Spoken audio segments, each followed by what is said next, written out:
Assalamualaikum students. Today we have lecture number 4 of tax policy. First of all, we will discuss the contents of the previous lecture.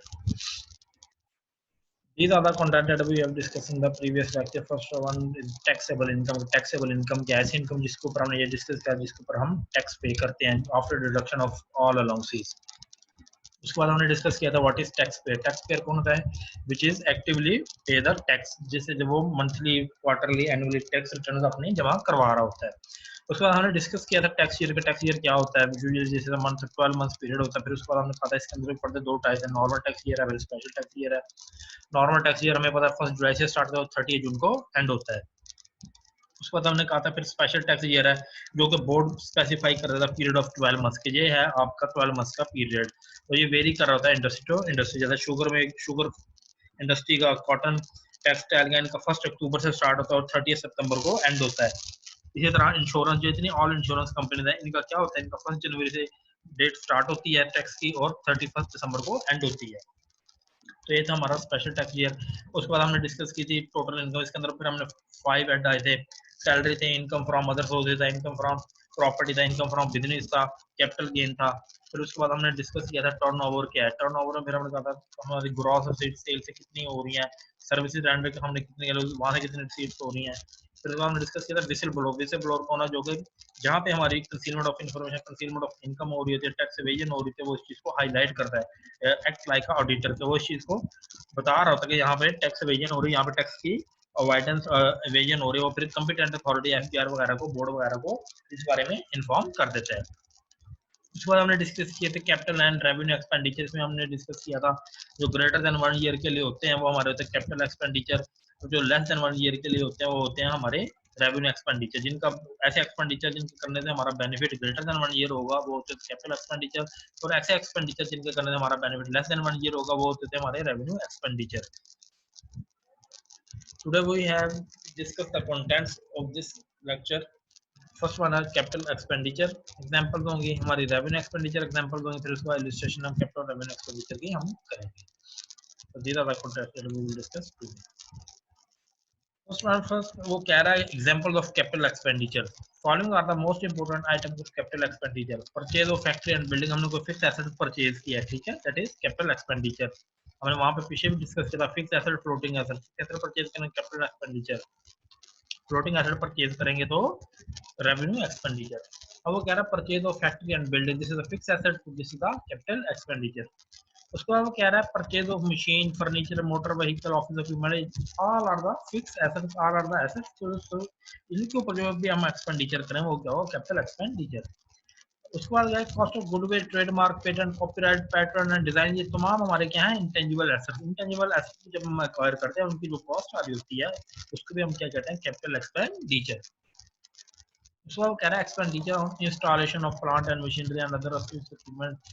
कोई भी हमने plant and machinery install की है उसके ऊपर जो expenditure आ रहा है वो भी क्या है? Capital expenditure. उसके बाद कह रहा है एडिशन और extension of existing fix asset. हमारा कोई फिक्स एसेट हम उसके अंदर कोई ऐड कर दिया या उसके अंदर कोई एक्सटेंशन करी है तो इससे भी क्या होगा? जो हमारा एक्सपेंडिचर होगा वो फिर कहलाएगा कैपिटल एक्सपेंडिचर. उसके बाद कह रहा है स्ट्रक्चरल इंप्रूवमेंट और ऑल्ट्रेशन किया है तो fix asset which increase the their life और अर्निंग कैपेसिटी. एक बात याद रखिएगा, एक होती है इंक्रीजिंग अर्निंग कैपेसिटी, एक होती है मेंटेनिंग अर्निंग कैपेसिटी. अगर तो अर्निंग कैपेसिटी मेंटेन रहेगी तो वो एक्सपेंडिचर हमारा रेवेन्यू एक्सपेंडिचर होगा. अगर एक्सपेंडिचर करने से अर्निंग कैपेसिटी इंक्रीज हो जाती है तो वही एक्सपेंडिचर हमारा क्या होगा? Capital expenditure. अगर एसेट की लाइफ भी इंक्रीज हो जाती है उससे क्या होगा? एक्सपेंडिचर हमारा कैपिटल एक्सपेंडिचर. उसको कह रहा है preliminary expenses of limited company, this is also capital expenditure. जब भी हम बिजनेस इनिशिएट कर रहे होते हैं तो इसके ऊपर जो भी हमारे एक्सपेंसेस आ रहे थे, मेमोरेंडम ऑफ एसोसिएशन से रिलेटेड, आर्टिकल एसोसिएशन से रिलेटेड, प्रॉस्पेक्टस वगैरह हम इशू कर रहे होते हैं तो ये जितने हमारे प्रीलिमिनरी एक्सपेंसेस होते हैं इनिशिएशन ऑफ बिजनेस के टाइम, तो ये हमारे क्या होते हैं? Capital expenditure. उसके बाद वो कह रहा है cost of issue of share and debenture. अब जब भी हम अपना नया बिजनेस स्टार्ट करते हैं हम कैपिटल रेज करते हैं. जैसे हम अकाउंटिंग के अंदर एंट्रीज करते हैं कैश डेबिट कैपिटल क्रेडिट. हम क्या कर रहे होते हैं? हम नया बिजनेस स्टार्ट कर रहे होते हैं, ठीक है. हमने क्या शेयर इशू करते हैं, उसके अगेंस्ट इन्वेस्टर से पैसा इकट्ठा करते हैं. जब भी हम शेयर इशू करते हैं, जब हमने नया बिजनेस स्टार्ट किया होता है तो उसके ऊपर जो भी हमारी कॉस्ट आती है तो वो क्या कहलाती है? Capital expenditure. उसके बाद रेवेन्यू एक्सपेंडिचर हमारे डे टू डे एक्सपेंसेस होंगे, ठीक है. All expenses incurred in the ordinary conduct of business such as rent, salaries, wages, manufacturing expense, carriage, commission, legal charges, insurance and advertisement, free sample, salary, postage, ये तमाम हमारे क्या है revenue expenditure, जो हम डेली बेस पे order business of life के अंदर हम ये कर रहे होते हैं। जैसे सैलरीज एक्सपेंस, सैलरीज पेबल को हम क्रेडिट कर रहे होते हैं, सैलरीज एक्सपेंस को डेबिट कर रहे होते हैं, तो ये हमारे क्या होता है, इनका बेनिफिट हम लेस देन 1 ईयर के लिए होता है। इनको हमने किसके अंदर रिकॉग्नाइज करा था, रेवेन्यू एक्सपेंडिचर्स के अंदर। उसके बाद वो कह रहा है expenses incurred by way of repair, renewal, replacement for the purpose of maintaining the fixed assets on सब बिजनेस इन वर्किंग ऑर्डर। अब मैंने वही वर्ड आ गया दोबारा, मेंटेनिंग, ये अहम वर्ड था इसके अंदर। अब इसका मतलब है ये क्या होंगे हमारे रेवेन्यू एक्सपेंडिचर, ठीक है। जब भी हम अपना एसेट को मेंटेन कर रहे होते हैं, उससे उसकी अर्निंग कैपेसिटी इंक्रीज नहीं होती, बल्कि अर्निंग कैपेसिटी मेंटेन रहती है, तो वो एक्सपेंडिचर हमारे क्या कहलाएंगे, रेवेन्यू एक्सपेंडिचर। उसके बाद वो कह रहा है cost of merchandise bought for resale. हमने कोई मर्चेंडाइज परचेज किया है फॉर रीसेल, यानी फ्लोटिंग एसेट है like purchase sale, purchase sale, purchase, this is also a revenue expenditure. उसके बाद कह रहा है cost of raw material and store purchase for manufacturing process, कोई रॉ मटेरियल हमने वगैरह परचेज किया स्टोर से, ठीक है, for manufacturing process, this is also a revenue expenditure. Wages पे किया for manufacture of product for cell, आप ये क्या है, वेजेस हमने पे किया वैसे प्रोडक्ट जो है फॉर सेल है, लाइक सर्कुलेटिंग एसेट है, ठीक है, यानी हमारे पास कैश होता है, कैश कन्वर्ट होता है, फिर रॉ मटेरियल में, रॉ मटेरियल को हम फिनिश गुड बनाते हैं, फिर उसको फिर सेल करते हैं, फिर कैश हमारे पास आ जाता है, जो हमारा क्या था सर्कुलेटिंग एसेट्स, ऐसे हमारे जनरेट होते हैं। तो ये वही है हमारा जिसका रेवेन्यू एक्सपेंडिचर। उसके बाद वो कह रहा है depreciation of asset used in business, depreciation expense भी ठीक है, इसका हम क्या रिकॉग्नाइज करते हैं इनकम स्टेटमेंट के अंदर, डेप्रिसिएशन एक्सपेंस जैसे रिकॉर्ड कर रहे होते हैं, तो ये भी हमारा लेस देन 1 ईयर के लिए होता है या 1 ईयर के लिए होता है, तो this is a revenue expenditure. उसका interest on loan borrowed for business, आपने अपने बिजनेस के लिए लोन लिया, लोन के ऊपर आप इंटरेस्ट पेमेंट करो, इंटरेस्ट एक्सपेंस को जैसे हमारा अकाउंटिंग के अंदर हम रिकॉर्ड कर रहे होते हैं इनकम स्टेटमेंट में, तो ये भी क्या है हमारा रेवेन्यू एक्सपेंडिचर्स। अगर वो कह रहा है freight and cartridge paid on merchandise purchase, में कोई मर्चेंडाइज परचेज के उसको फ्रेट वगैरह पे कर रहे हैं, तो ये भी क्या हमारा क्या है रेवेन्यू एक्सपेंडिचर। फिर cost of oil to lubricate, हमने मशीन को ऑयलिंग वगैरह कर रहे हैं, उससे जो भी एक्सपेंडिचर आ रहा है या हम मेंटेन रख रहे हैं अपनी अपनी कैपेसिटी को, तो वो क्या है हमारा रेवेन्यू एक्सपेंडिचर। कोई व्हीकल सर्विस कराई है, फिर उसका होता है any kind of expenditure incurred in defending loss regarding, कोई भी हमारी सेल परचेज से रिलेटेड हमारा कोई इन्वेंट्री से रिलेटेड कोई लॉस हो जाता है, तो उसको भी हम जो डिफेंड करने जो भी हमें कॉस्ट बेयर करनी पड़ती है, तो वो भी हमारा क्या होता है रेवेन्यू एक्सपेंडिचर। उसके बाद वो कह रहा है एग्जीबिशन एक्सपेंसेस होते हैं, पेंशन पे टू एम्प्लॉय, ये तमाम हमारे क्या है रेवेन्यू एक्सपेंडिचर। अब हम डिस्कस करेंगे इलस्ट्रेशंस को। पहले इलस्ट्रेशन वो कह रहा है cotton ginning factory purchases cotton ginning machinery, और सेकंड में वो कह रहा है कॉटन, यानी कॉटन जीनिंग फैक्ट्री ने पहले परचेज किया मशीनरी, फिर उसके बाद उसने कॉटन परचेज किया। फिर वही बात आएगी fix asset, floating asset. Machinery क्या है हमारा फिक्स एसेट है, इसके ऊपर जो भी हम परचेज करने के ऊपर एक्सपेंडिचर करेंगे वो क्या कहलाएंगे हमारे कैपिटल एक्सपेंडिचर। उसके बाद वो क्या रखा कॉटन उसने परचेज किया, कॉटन हमारा परचेज सेल वाला एलिमेंट है, इसको ये हमारा फ्लोटिंग एसेट है, इसके ऊपर जो भी हम एक्सपेंडिचर करेंगे वो हमारे क्या कहलाएंगे रेवेन्यू एक्सपेंडिचर। उसके बाद वो कह रहा है advertising expenditure incurred by an organisation to introduce a new product. एक बात याद रखिए, जब भी हम अपना नया बिजनेस स्टार्ट कर रहे होते हैं, नए प्रोडक्ट मार्केट में ला रहे होते हैं, इसका ये मतलब है हमने उसका बेनिफिट ग्रेटर देन 1 ईयर के लिए लेना। ये नहीं आज हम नए प्रोडक्ट लेकर आएंगे, नया बिजनेस स्टार्ट करें, कल को हम भाग जाएंगे, ऐसा नहीं होता। हमने उसका बेनिफिट ग्रेटर देन 1 ईयर के लिए लेना होता है। तो इसके ऊपर जो भी हमारे एक्सपेंडिचर आ रहे होते हैं नया बिजनेस स्टार्ट करते वक्त या न्यू प्रोडक्ट मार्केट में लॉन्च करते वक्त, तो वो एक्सपेंडिचर हमारे क्या कहलाते हैं कैपिटल एक्सपेंडिचर। इसके आंसर में वही वो कह रहा है न्यू प्रोडक्ट की एडवर्टीजमेंट है, ठीक है, वो उसके ऊपर जो भी एक्सपेंडिचर है वो क्या है कैपिटल एक्सपेंडिचर। उसके बाद वो कह रहा है advertising expenditure incurred by an organisation normally. एक बात याद रखिए, जब भी नॉर्मली होता है ऑर्डर बिजनेस ऑफ लाइफ के अंदर हम डे टू डे कोई एक्सपेंडिचर कर रहे होते हैं, वो क्या होते हैं हमारे रेवेन्यू एक्सपेंडिचर। अब ये जो ऊपर भी एडवर्टाइजमेंट एक्सपेंडिचर है, लेकिन न्यू प्रोडक्ट के ऊपर, लेकिन ये जो एडवर्टाइजिंग एक्सपेंडिचर है हम नॉर्मली कर रहे हैं, जैसे हम पहले करते थे अपने अपनी कैपेसिटी को मेंटेन रखने के लिए, तो ये जो थे हमारे एक्सपेंडिचर होंगे, ये क्या होंगे हमारे रेवेन्यू एक्सपेंडिचर। अब इसका आंसर में वो यही कह रहे हैं normal day to day expenditure है, जिसके कहते हैं इनको हम क्या है इनको रेवेन्यू एक्सपेंडिचर। उसके बाद वो कह रहा है तीसरे इलस्ट्रेशन में कि लीगल फी पेड के to legal advisor for drafting memorandum और article of association of a company. जब भी हम कंपनी स्टार्ट करते हैं, हमको मेमोरेंडम ऑफ एसोसिएशन और आर्टिकल ऑफ एसोसिएशन से वो हमने कंपनी को रजिस्टर करवाना होता है। मेमोरेंडम में हम कहते हैं कि कंपनी का नेम क्या होगा, उसका रजिस्टर ऑफिस क्या होगा, उसकी फर्दर क्लासेस पढ़ रहे होते हैं। जबकि आर्टिकल एसोसिएशन में कंपनी के इंटरनल मैटर्स होते हैं, क्या क्या वो डिविडेंड पे करेगी, ठीक है, उसके अकाउंट्स क्या होंगे, ऑडिट क्या होंगे, कोई भी झगड़ा हो जाता है वो कैसे रिजोल्व किया जाएगा, तो वो लीगल फेस इसी रिलेटेड उसने लीगल एडवाइजर को पे किया, यानी अब उसने ड्राफ्ट किया मेमोरेंडम ऑन आर्टिकल एसोसिएशन, इसके ऊपर वो जितने भी फीस पे करेगा तो ये हमारा कैपिटल एक्सपेंडिचर होगा। क्यों? हम क्योंकि नया बिजनेस स्टार्ट करने जा रहे हैं। अब इसमें वो कह रहा है amount spend for initiation of business, जारी बात है हम बिजनेस स्टार्ट कर रहे हैं तो इसके लिए हमें मेमोरेंडम ऑफ एसोसिएशन और आर्टिकल एसोसिएशन से हमारा वास्ता पड़ेगा, तो इसके ऊपर जो भी एक्सपेंडिचर होंगे वो होंगे कैपिटल एक्सपेंडिचर। उसके बाद वो कह रहा है salary of legal adviser of company. आप एक बात याद रखिएगा, ऊपर भी लीगल एडवाइजर को सैलरी दे रहे थे, उसको लीगल फी पे कर रहे थे, नीचे भी उसको क्या कर रहे हैं, सैलरी दे रहे हैं। आप ऊपर था हम उस टाइम कंपनी अभी स्टार्ट हुई थी, बिजनेस स्टार्ट किया था, अब लेकिन अब वो कंपनी स्टार्ट हो गया, उसको स्टार्ट हुए 2 साल हो गए, 3 साल हो गए, तो कंपनी ऑन गोइंग पोजीशन में अपना बिजनेस कैरी ऑन कर रही है। तो अब उसी लीगल एडवाइजर को जो उस टाइम था, अब उसको हम नॉर्मल हमारा बिजनेस चल पड़ा है, अब उसको उसी तरह हम हर महीने सैलरी पे कर रहे हैं, तो ये हमारा क्या होगा, रेवेन्यू एक्सपेंडिचर। ये वो like salaries expense debit salaries payable credit जैसे हम करते हैं, ये हमारा क्या होता है, ये नॉर्मल एक्सपेंडिचर है, तो ये हमारा क्या होगा, रेवेन्यू एक्सपेंडिचर। अब वो कह रहा है बिजनेस इज गेट्स गोइंग, जारी बात है अब बिजनेस हमारा चल पड़ा तो इसके ऊपर जो भी एक्सपेंडिचर हो रहा है वो हमारा क्या है, रेवेन्यू एक्सपेंडिचर। नेक्स्ट वो कह रहा है company issues more share in order to raise more capital and incur the advertisement expenditure. जाहिर बात है उसको साफ पता चल रहा है कि वो अपना शेयर इशू कर रहा है, उसके अगेंस्ट कैपिटल इकट्ठा कर रहा है, तो ये जो भी एक्सपेंडिचर होंगे कैपिटल एक्सपेंडिचर होंगे। जैसे हम अकाउंटिंग के अंदर करते हैं, जब भी हम अपना बिजनेस स्टार्ट करते हैं शेयर इशू करते हैं, कैश डेबिट करके कैपिटल को क्रेडिट कर रहे थे, क्यों? क्योंकि हमने अपने मार्केट के अंदर शेयर ऑफर किए हैं, सेल किए हैं, उसके अगेंस्ट हमें पैसा आया है, ठीक है। तो ये जो भी एक्सपेंडिचर होते हैं, ये हम हमारा बिजनेस स्टार्ट हो रहा है तो इसके ऊपर जो भी हमारा एक्सपेंडिचर आएंगे सेल करने में जो भी हमारे होंगे, तो ये हमारे क्या होंगे, एडवर्टाइजमेंट एक्सपेंडिचर जो भी होंगे वो क्या होंगे, कैपिटल एक्सपेंडिचर। अब इसके आंसर में कह रहा है advertisement expenditure incurred for sale of these share will be treated as capital expenditure. जाहिर बात है हम अपना बिजनेस स्टार्ट करने जा रहे हैं, शेयर मार्केट के अंदर सेल करना है, उसके ऊपर हमें एडवर्टाइजमेंट करनी पड़ रही है, ठीक है। वो जो भी एडवर्टाइजमेंट होगी वो एक्सपेंडिचर हमारी क्या होगी, कैपिटल एक्सपेंडिचर।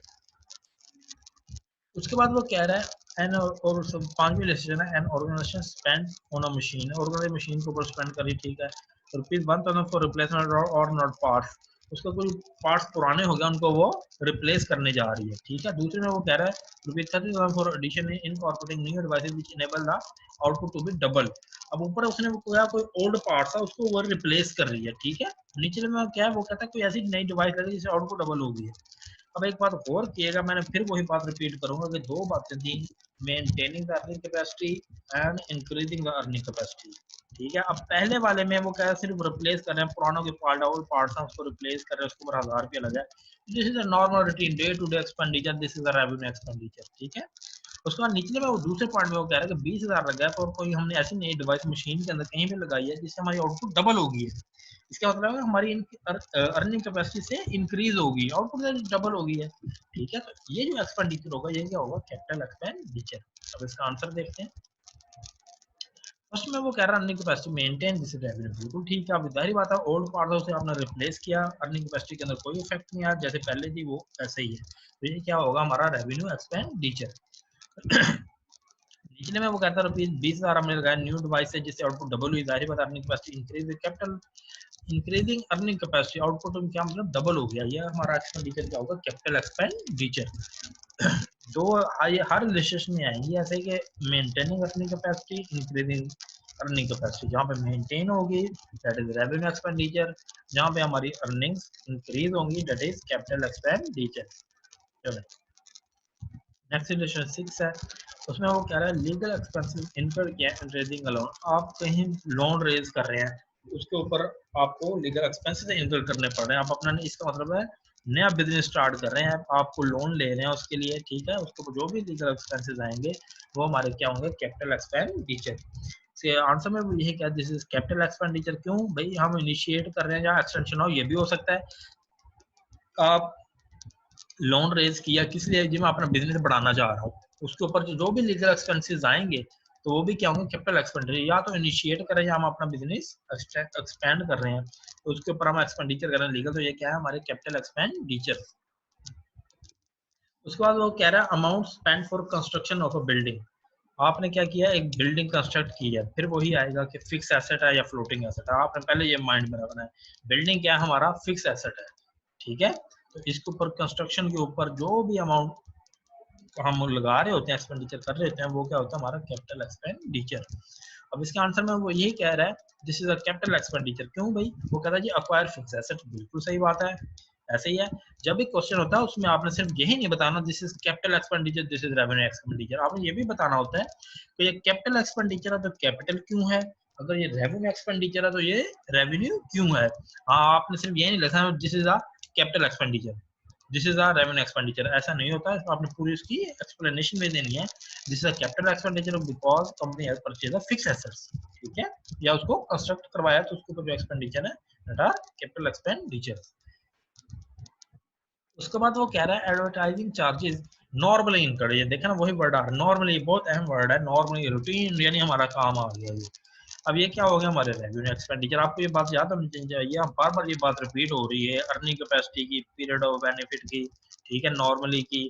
अब इसमें वो कह रहा है आंसर में this is revenue expenditure, revenue क्यों है भाई, वो कह रहा है बेनिफिट लेस देन 1 ईयर, जो 1 ईयर के लिए होगा, and routine day to day expense है हमारा, ठीक है। जैसे हम इसकी मैं फिर अकाउंट से इसको रिलेट कर रहा हूँ अकाउंटिंग से, वहां पे हम क्या कहते हैं advertisement expense debit, advertisement expense payable credit, यानी हमारा अकाउंटिंग के अंदर जाके हिट कर रहा था, इनकम स्टेटमेंट के अंदर ये तमाम हेड जा रहे थे रेवेन्यू एक्सपेंडिचर के, ठीक है। अब वो यही कहेगा कि इसका बेनिफिट हमारा या तो 1 साल का होगा, 1 साल से कम होगा, या हमारे day to day routine expenditure है जिसकी वजह से एडवर्टाइजमेंट एक्सपेंसेस ये हमारे रेवेन्यू एक्सपेंडिचर है। हाँ, अगर यही एडवर्टाइजमेंट एक्सपेंसेस हम करते न्यू बिजनेस के टाइम, लीगल एक्सपेंसेस या कुछ भी कर रहे थे, तुम्हारे हम ये सारे एक्सपेंसेस क्या हो जाते हैं कैपिटल एक्सपेंडिचर। उसके बाद वो कह रहा है cost of affixing a sign board at the business place, हम अपने किसी भी जगह पे हम नया बिजनेस स्टार्ट करने जा रहे हैं, जैसे कंपनी वाले अपने एडवर्टीजमेंट के लिए साइन बोर्ड बाहर लगाए, तो ये नेस्ले कंपनी है, ये यूनिलीवर है, साइन बोर्ड वगैरह लगे होते हैं कंपनियों के, तो वो ये जो उसका बेनिफिट उसने क्या कब तक लेना, फॉर एवर लेना है, थ्रू आउट द लाइफ, ठीक है। ये नहीं कि आज मैंने साइन बोर्ड लगाया कल उसको उखाड़ दूंगा, ऐसा नहीं है। तो इसके ऊपर जो भी एक्सपेंडिचर होगा वो हमारा कैपिटल एक्सपेंडिचर होगा, हमने पब्लिसिटी कर रहे हैं उसका throughout the life, company ने इसका फायदा लेना, it is like a fix asset sign board, ठीक है। इसका आंसर में वो कह रहा है this is a capital expenditure, ठीक है जी, कैपिटल एक्सपेंडिचर तो क्यों है, वो कह रहा है जब इसका कंटिन्यूअस बेनिफिट रिसीव करेंगे हम of publicity through out company life and acquire the fix asset, हमने फिक्स एसेट परचेज किया, इस साइन बोर्ड के एडवर्टाइजमेंट का जो होगी उसका बेनिफिट हमने थ्रू आउट द लाइफ लेना है, ठीक है। तो this is a capital expenditure. उसके बाद वो कह रहा है freight expenses paid on purchase of stock in trade, आपने स्टॉक इन ट्रेड क्या है, this floating asset, purchase sale, purchase करते हो सेल करते हो, परचेज करते हो, ये वो है जो ट्रेड में रह रहा है हमारे, यानी कि हम ले रहे हैं हम फिर परचेज कर रहे हैं सेल कर रहे हैं, दिस इज स्टॉक। अब वो कह रहे हैं दिस इज रेवेन्यू एक्सपेंडिचर, इसके ऊपर फ्रेट एक्सपेंसेस जो भी आप पे करोगे ना stock in trade floating asset के ऊपर, वो क्या होंगे हमारे रेवेन्यू एक्सपेंडिचर। आंसर में क्या है this is revenue expenditure, why because this is the floating asset purchase for resale purpose, ठीक है, इसको हमने रीसेल पर्पस के लिए लिया है। उसके बाद वो कह रहा है कॉस्ट ऑफ व्हाइट वॉशिंग का बिजनेस बिल्डिंग, हमें हमारी कोई बिजनेस बिल्डिंग है तो उसको हम नॉर्मली व्हाइट वॉश कर, जैसे हम अपने घर में करवाते रहते हैं व्हाइट वॉश वगैरह करवाते रहते हैं, उससे क्या हम अर्निंग कैपेसिटी बढ़ा रहे होते हैं, नहीं, हम अपने घर को मेंटेन रख रहे होते हैं, उससे हमारी अर्निंग कैपेसिटी कोई इंक्रीज नहीं हो रही, इसलिए बिजनेस क्या करा अपने बिजनेस बिल्डिंग को, जिसका बिजनेस बिल्डिंग उसको क्या करा व्हाइट वॉश करवाया, उसको पता है इससे मेरे को अर्निंग कैपेसिटी तो इंक्रीज होनी नहीं, अर्निंग कैपेसिटी मेरी मेंटेन रहनी है, तो ये व्हाइट वॉश की जो भी कॉस्ट आएगी वो क्या होगी रेवेन्यू एक्सपेंडिचर। इसके आंसर में वो कह रहा है दिस इज रेवेन्यू एक्सपेंडिचर, ठीक है, रेवेन्यू क्यों है, वो कहता है not increase earning capacity of the business, ठीक है, हमारी अर्निंग कैपेसिटी इंक्रीज नहीं हुई।